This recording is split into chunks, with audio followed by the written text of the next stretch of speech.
Resolute and the Resolute Podcast, where we are discipling and developing men to live with conviction. I am Vince Miller, your host, and today we are in a series entitled Being a Better Husband. Today's topic, developing self-awareness.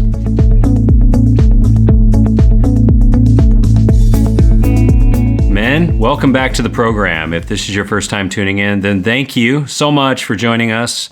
The Resolute Podcast is produced multiple times every week. We have Resolute study guides that go along with this podcast for your men's group found on the website for members at beresolute.org. Come back often. Feel free to add this podcast to your favorite RSS feed or in iTunes. You can also, of course, follow us on Twitter and Facebook. All the links are on the website. So let's dive in. Well, guys, we are in a series entitled Being a Better Husband.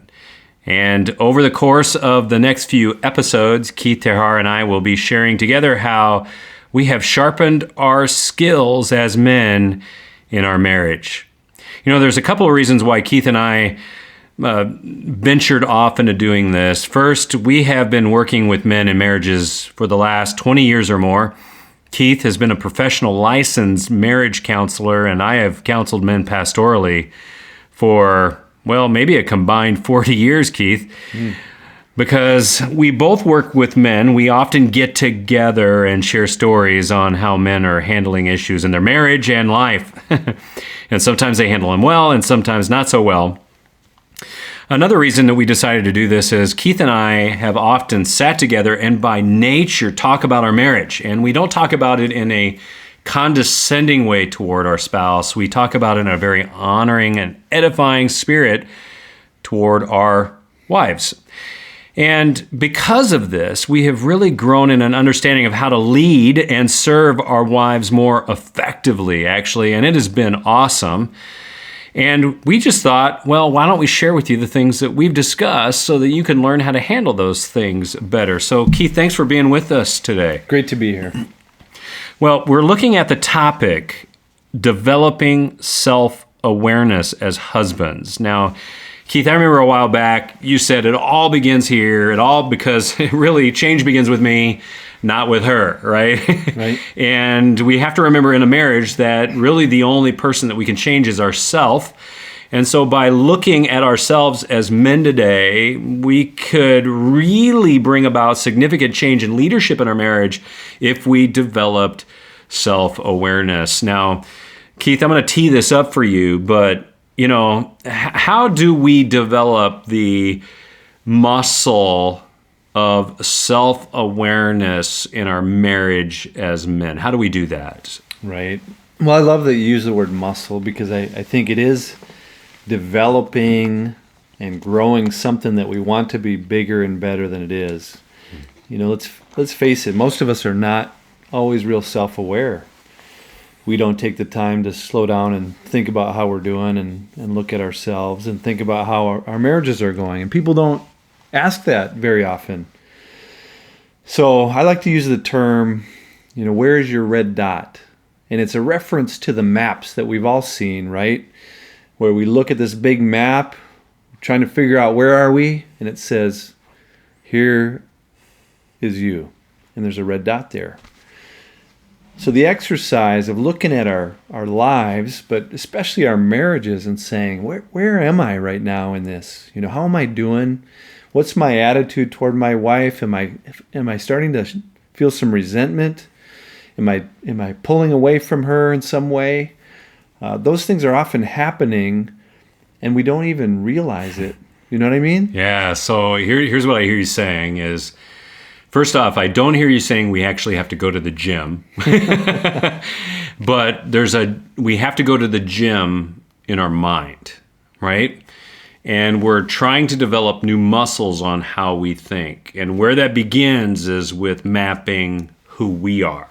Yeah. And you say, as you're saying here, find your red dot or map your red dot. It's understanding really where you are. And you're saying, I guess, attitudinally. Is that right? Yeah, I think that's huge. I know for myself, sometimes it's a bad day it's an exchange with people, and often my wife, that leads me to a sense of regret, or sometimes even shame about, why did I do that? Why did I say that? Right? And one of the worst things we hear sometimes from other people is, what are you doing? Or what are you thinking? And often we have to admit, I don't know what I was doing, right? I don't know what I was thinking. And so the exercise of stopping and going, how am I really doing today, I think is the first step toward being really conscious then of what am I likely to do or say given where I am, right? Oh, how am I going to engage people based on the fact that, I'm tired and I'm in a bad mood and I had a rough day at work and I recognize that. Well, now I can think about what I need right now. Okay, so that's good. So I'm thinking, like, you gave me the image just a minute ago of I'm walking through the mall, I'm lost. Yeah. I go to the map to see where I am. There's a dot there that says you are here. That actually is really helpful.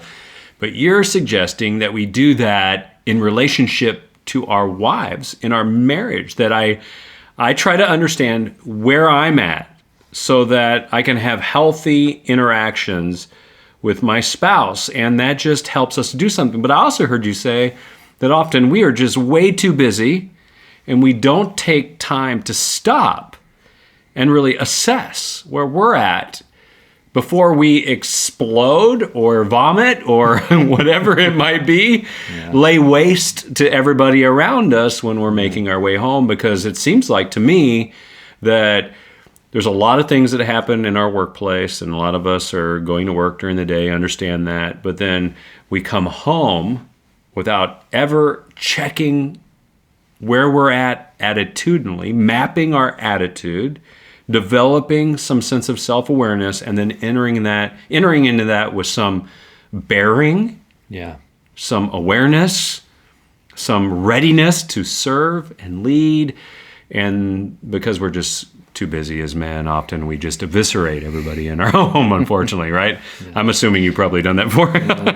Yeah, trust me, you learn a lot of things from making mistakes. Yeah, I know. I don't know about you, but I can't think of how many times I've never paid attention to myself. I'm leaving work, coming home, and I've never really paid attention to my own attitude or mapped myself. And therefore, I come home to an environment of people that are all mapped differently than me too. And I kind of have to not only, I would think, map myself, but kind of understand where everybody else is mapping on the map, and then probably respond accordingly. But what I tend to do, Keith, is just walk into that environment and expect it to be the way that I want to be so I can get the things out of it that I want. And unfortunately, I've probably learned a lot of hard lessons. Yeah, it doesn't work so well. I know.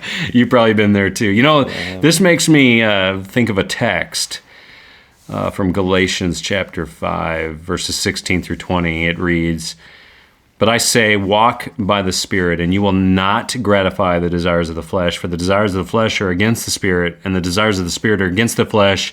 For these are opposed to each other to keep you from doing the things that you want to do," right? "But if you are led by the Spirit, you are not under the law. Now the works of the flesh are evident: sexual immorality, impurity, sensuality, idolatry, sorcery, enmity, strife, jealousy, fits of anger, rivalries, dissensions, and divisions." I actually think Paul's writing here to the Galatians is a perfect text in this instance, Keith, because while we're saying map where you're at and have an understanding of your own self-awareness, I think Paul is saying something very similar, but if we apply it to marriage, it's very powerful. He's saying we have a war going on inside of us. We can either gratify the desires of the flesh, or we can gratify the desires of the Spirit. We have choices here. And while you and I are saying, map yourself, become aware of yourself, map your emotions, whatever it might be, Paul's encouraging us to do the same. He's saying, become aware of the battle inside of you and become cognizant of the flesh and its desires to grab you and to be selfish, while on the other side, you have a choice. You can walk, keep in step with, and be led by the Spirit.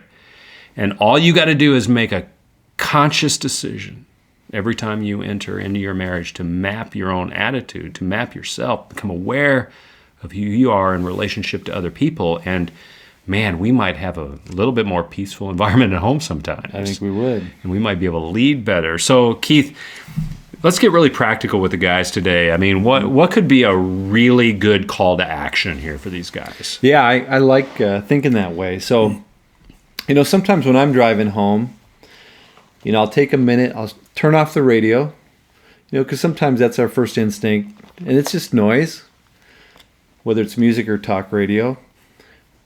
But here's what I would suggest. Take a minute and just check in with yourself. How am I feeling at the end of the day? What is it that I'm bringing home with me?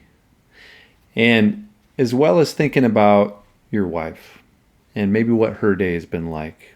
So you're going to be engaging her.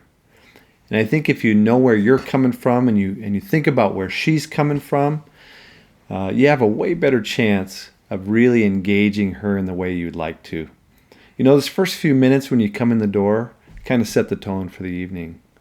And so I think taking a little bit of time while you're behind the wheel might make all the difference. That's an excellent call to action, I think, Keith, because it sounds like to me it only requires a few moments.